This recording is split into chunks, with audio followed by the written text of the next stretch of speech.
Fox reporter Doug Gottlieb tried to tie two threads: the Summer League showdown between the Mavericks and the Lakers, and the broader narrative of how the Lakers have treated LeBron James ever since the blockbuster Luka Dončić trade. He opened by zeroing in on Bronny James. "Last night, you watched Bronny James," Gottlieb said, "and I understand that any reasonable feedback about Bronny that isn't, 'Oh my gosh, he's a rotation player next year,' immediately brands you a hater."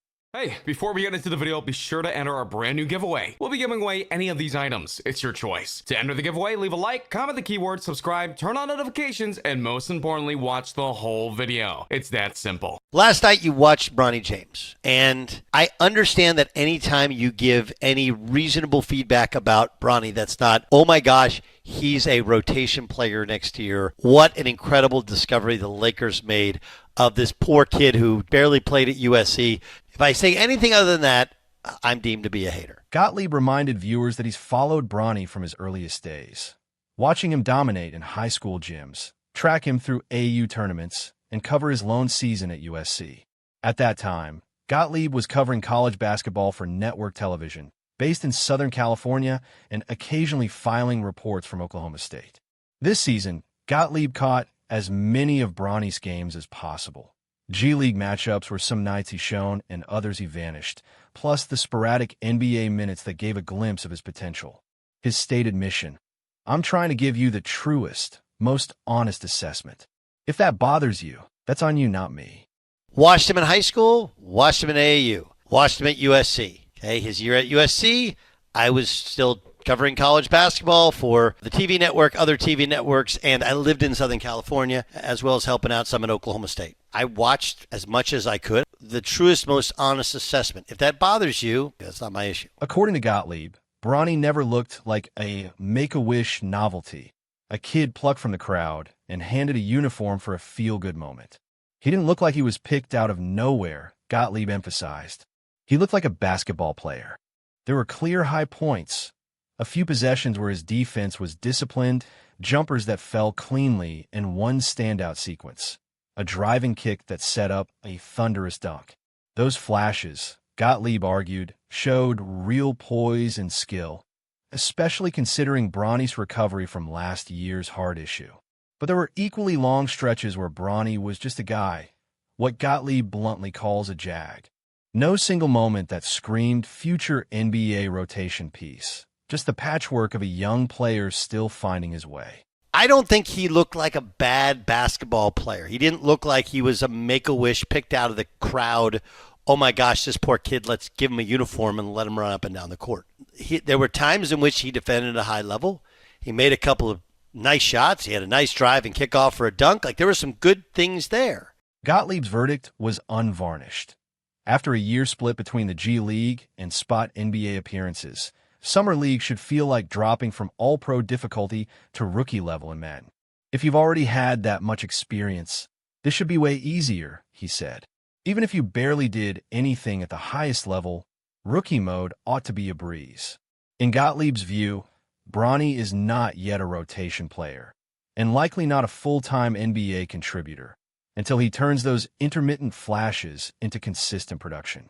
But there were other times in which he was just a guy out there, what's called a jag, just a guy. And my eval would have been, okay, wait, he played in the NBA last year, he was in the G League, and that's it. I would have said, not a rotation player, probably not a full-time NBA guy. If you've had that much experience and that much work with the big club, this should be way easier for you. That brings us back to the Lakers' bigger story, how they handle LeBron's legacy while charting a path forward. Since acquiring Luka Dončić, the franchise has balanced superstar management with future planning. Now, with LeBron's son in their developmental pipeline, the question looms: will the Lakers invest in Bronny's growth, or let him fade in the shadows of greater stars? Last night's game offered one data point, not a final judgment. It revealed promising sparks amid inconsistency, a genuine work in progress. And for the Lakers, the real test will be whether they can nurture that potential into dependable performance, both for Bronny and for the next chapter of LeBron's storied career. Doug Gottlieb weighed in on the Lakers' handling of Bronny James, reflecting thoughtfully on last season's scenario with J.J. Redick. Remember, Gottlieb noted, When Reich was drafted last year, the buzz was that he had truly earned his spot. But when the Lakers gave him a guaranteed 4-year deal, critics quickly labeled it as mere favoritism, a move to please certain interests rather than a basketball decision. And when Reich played on opening night, Gottlieb pointed out, many saw it as nothing more than a carefully staged photo op. If you enjoyed this deep dive, hit the like button, subscribe for more stories from the court, and ring the bell so you never miss an update. But remember, last year, J.J. Redick, when they drafted him, was like, he's earned this. And everybody said, like, oy, oy, oy. Then you give him the 4-year guaranteed contracts. People said, oy, oy, oy. Then you play him opening night. And it was a photo op. And, like, look, I do get it. Gottlieb emphasized that he understood the complexity of this situation. He admitted openly that if the harshest criticism of LeBron James as a parent is leveraging his influence to secure his son a spot on the Lakers, it's hardly a major offense. Especially, he continued, when contrasted with some other high-profile athletes who either failed to engage meaningfully with their children's careers or whose children struggled with significant off-court issues. LeBron, Gottlieb reminded viewers, has maintained a spotless record away from basketball. 1 marriage, 3 kids, and 0 scandals. He has no off-the-court issues at all. Talk about LeBron. 0. 1 wife, 3 kids. And, yeah, we can find fault with dads, but dads that love their kids so much they think they're better athletes than they actually are, that sounds like every dad ever. They clearly did it to curry favor with LeBron. And yes, Gottlieb acknowledged it's normal for a parent to view their child as better than they might truly be. Every father does that. Yet, the Lakers' motives seemed transparent to him. Drafting Bronny was clearly an effort to curry favor with LeBron. You know, I've said this 10 times over, that if the worst thing LeBron has done as a parent is make Lakers draft and play his kid, like it's really in comparison to what some other stars have done with their kids or their lack of engagement or their sons, you know, weren't nearly as good. Gottlieb then pivoted, connecting this narrative to the broader Lakers story. Why would a franchise so deeply committed to LeBron, intent on seeing him break records and securing his legacy, suddenly become distant, going so far as selling the team without even notifying him? His best guess. So, again, I'm trying to put these two stories together. So why would the Lakers go from, hey, man, LeBron's our guy, we want him to set that career scoring mark, we want to go all in on LeBron, to they sell the team and they don't even call him. They don't give him the heads up. Managing the LeBron experience is simply exhausting. It has a shelf life, Gottlieb explained, suggesting that the Lakers had finally reached their limit. He recalled historical parallels, referencing Pat Riley and Phil Jackson, who both mentioned the difficulty of dealing with LeBron's entourage, describing it as an attempted takeover of their organizations. The Lakers, Gottlieb speculated, had likely reached a point of fatigue. After trading everything for Anthony Davis and securing a title, they aimed to acquire DeMar DeRozan, but LeBron insisted on Russell Westbrook, leading to a notably troublesome period for the franchise. In Gottlieb's eyes, it all boiled down to this. The Lakers might just be tired of catering to every demand of their aging superstar. If you enjoyed this deep dive, hit the like button, subscribe for more stories from the court, and ring the bell so you never miss an update. Doug Gottlieb addressed the simmering tensions within the Lakers, pointing specifically to how the organization has seemingly struggled under LeBron James' growing influence. Gottlieb didn't mince words, noting that the franchise has cycled through multiple coaches, each struggling to effectively lead under the massive shadow cast by LeBron. Now, he said, the situation has escalated further, with LeBron's influence extending to the Lakers drafting his son, Bronny. Gottlieb was careful to clarify that he wasn't stating facts verified directly by Lakers officials, although he maintains strong connections within the organization. His observations were based more on a consistent pattern he's noticed, a pattern of repeatedly forcing it, in his words. Bronny's presence with the main Lakers squad has raised eyebrows internally, especially considering his unusual handling during his time in the G League. Gottlieb highlighted specific incidents, such as Bronny not traveling to away games early in the season, then eventually playing in G League contests where he seemingly dominated ball usage. This unusual dynamic, Gottlieb argued, contributed to an atmosphere of tension and division within the team. He described the environment as becoming increasingly cliquish, small factions forming around the special treatment given to Bronny. While Gottlieb made sure to note that LeBron himself isn't necessarily a villain for leveraging his influence, admitting that anyone in his position might do similarly, there comes a breaking point. At some stage, teammates and organizational figures grow frustrated, feeling they've done enough. Gottlieb captured this sentiment bluntly, stating the team must think, dude, forget this guy. We do everything for him. Everything. The tension reached a new peak with the Lakers' blockbuster trade involving Luka Dončić.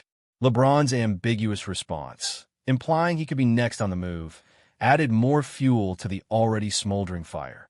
Gottlieb firmly suggested that any rumors circulating about potential moves involving LeBron are deliberately orchestrated by LeBron himself. This tactic, Gottlieb explained, aligns perfectly with LeBron's history of passive-aggressive behavior. LeBron, Gottlieb claimed, rarely confronts situations head-on. Instead of directly telling a coach he's fired or openly dismissing a teammate, LeBron simply withdraws all communication. Gottlieb highlighted the infamous incident involving Russell Westbrook, where cameras caught LeBron sitting courtside alongside Anthony Davis, utterly ignoring Westbrook as if he weren't even there, almost as if Westbrook wore an invisibility cloak from Harry Potter. In Gottlieb's view, the irony is palpable. LeBron has expressed dissatisfaction with how the Lakers handled their recent transactions, accusing the organization of passive aggressiveness. Yet Gottlieb found this complaint particularly rich coming from LeBron, whom he described as the undeniable king of passive aggression himself. If you enjoyed this deep dive, hit the like button, subscribe for more stories from the court, and ring the bell so you never miss an update. Ultimately, Gottlieb portrayed the Lakers as increasingly weary of LeBron's approach. The constant demands, the subtle power plays, and the behind-the-scenes maneuvering appeared to have exhausted the franchise's patience. The Lakers, Gottlieb concluded, may have simply reached a breaking point, tired of playing by LeBron's rules and ready to regain control of their own destiny. Doug Gottlieb offered up a clear example of the tension brewing within the Lakers, spotlighting the recent game featuring Bronny James. According to Gottlieb, despite the intense hype surrounding Bronny's development and his presence on the court, the young player's performance was merely adequate. Not outstanding, but certainly not disastrous. Gottlieb emphasized repeatedly that no one should label Bronny as terrible, clearly underscoring that wasn't his point. Instead, he explained that anyone familiar with NBA-level play could immediately recognize the distinct confidence, the unique poise, and the unmistakable command over the game exhibited by true NBA-caliber players, qualities Bronny has yet to consistently demonstrate. Summarizing his thoughts succinctly, Gottlieb invited co-host Dan Beyer into the discussion, questioning whether he saw any merit in Gottlieb's view that the Lakers' passive-aggressive stance toward LeBron and Bronny didn't emerge overnight, but rather as a gradual build-up over many years. He suggested the Lakers had finally reached their breaking point, deciding, if you want to play passive-aggressive, we can play that game too. Gottlieb illustrated this strategy by pointing out that the Lakers picked up LeBron's player option, but refrained from engaging him further. Essentially, they ceased asking, "What else can we do for you?" A stark departure from their previous interactions. Dan Beyer responded thoughtfully, indicating agreement with Gottlieb's assessment. He perceived that the Lakers had finally reclaimed control of their franchise and were now positioned to revisit and reevaluate past grievances, issues long hidden or deliberately overlooked.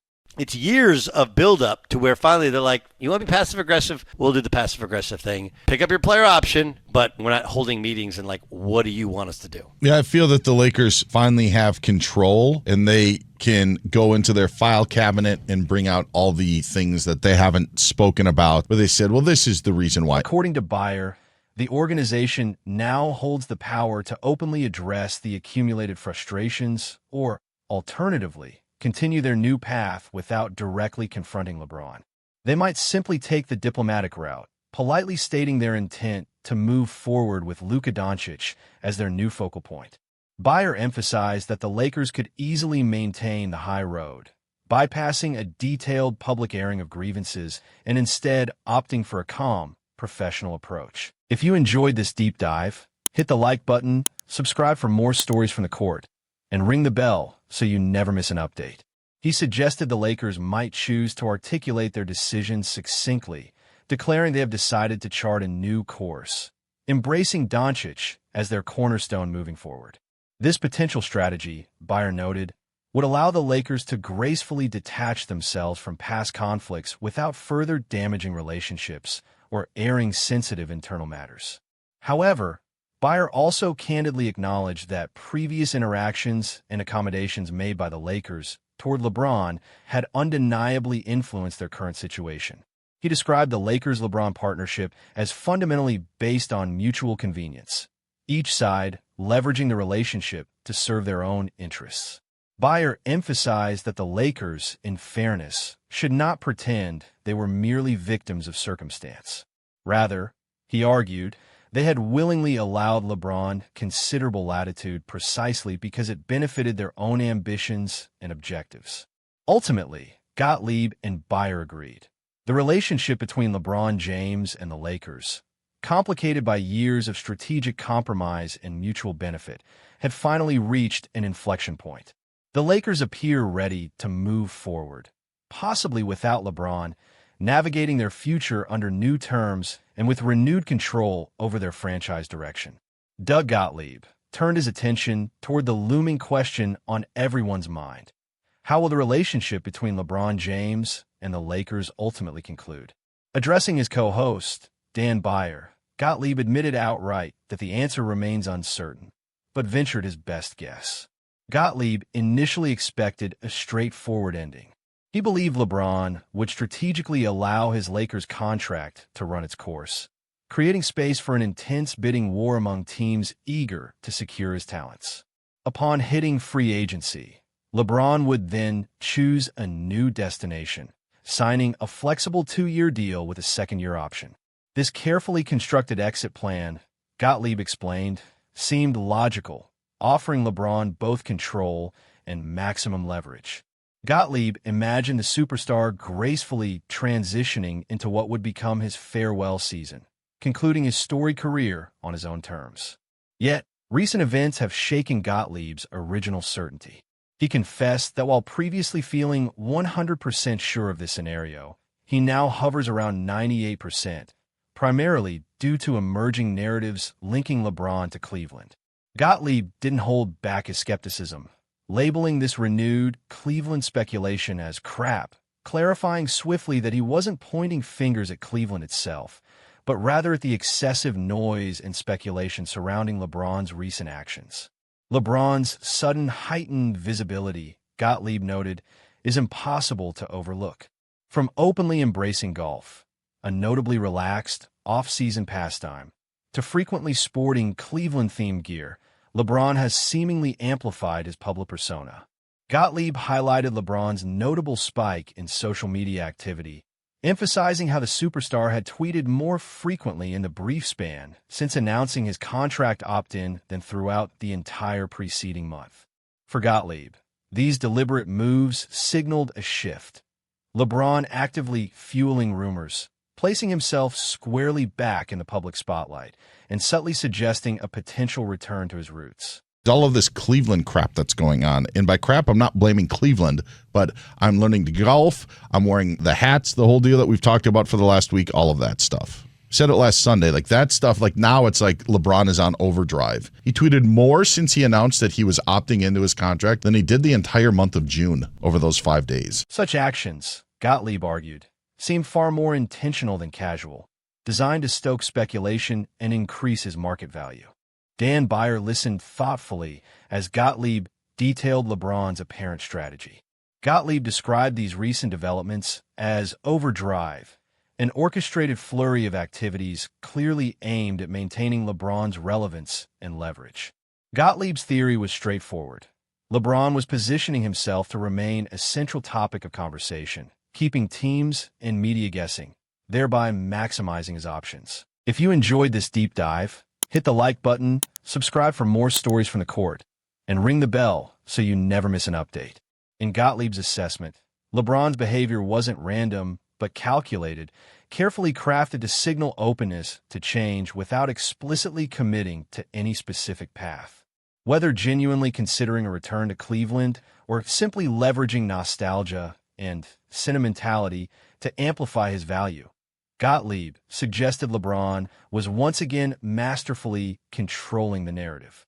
Ultimately, Gottlieb concluded that the ending between LeBron and the Lakers might unfold differently than initially predicted, influenced by these carefully curated public gestures.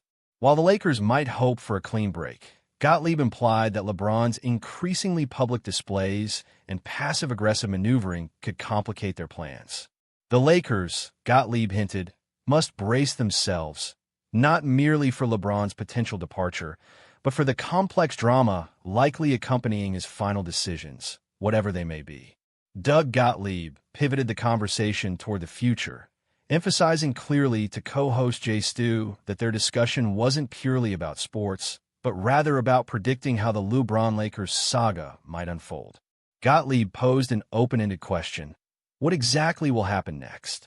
In Gottlieb's view, the Lakers might very well seek to trade LeBron before the upcoming trade deadline. He expressed genuine uncertainty about whether the relationship would even last until that critical point. Gottlieb then identified what he saw as a key indicator that would signal just how severe the situation had become. Specifically, Bronny James' status with the Lakers at the beginning of the upcoming season. According to Gottlieb, Bronny's placement would serve as a barometer for the franchise's current state of mind. If Bronny started the season with the main Lakers squad, actively receiving playing time in regular season games, Gottlieb interpreted this as an effort by the Lakers to appease LeBron, signaling that the franchise was still attempting to maintain a functional, if strained, relationship. However, Gottlieb pointed out an alternative scenario, one that seemed increasingly plausible given the mounting tensions. Bronny spending the bulk of the upcoming season in the G League, continuing his developmental process away from the NBA spotlight.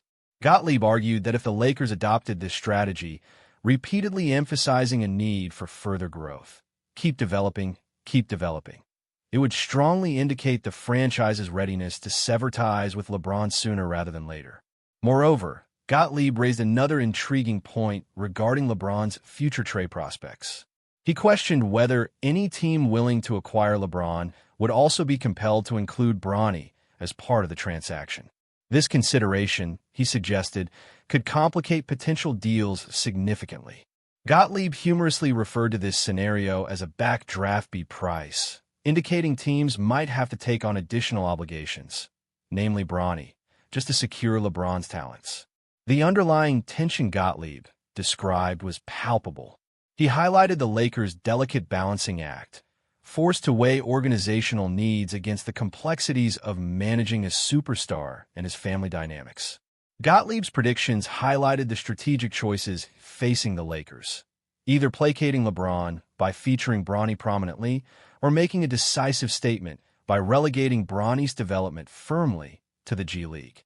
Ultimately, Gottlieb implied that the Lakers were nearing a critical crossroads, one likely to define the team's immediate future. Whether through strategic appeasement or calculated distance, their handling of Bronny would unmistakably signal the depth of the franchise's commitment, or lack thereof, to LeBron James moving forward. As Gottlieb framed it, the situation was far from straightforward. Instead, it presented a nuanced and complex scenario where each decision would carry significant implications, setting the stage for either reconciliation or separation. Gottlieb's analysis underscored the precarious nature of the Lakers' relationship with LeBron, suggesting that their next moves could dramatically reshape both their roster and organizational culture for years to come. And that's where the story stands today. A franchise at a crossroads, a superstar weighing his options, and a son caught in the middle of one of the NBA's biggest dramas. Whatever happens next, one thing is certain. This saga will redefine legacies and reshape the Lakers' future. Thanks for watching. If you enjoyed this deep dive, hit like, subscribe, and ring the bell so you don't miss our next analysis.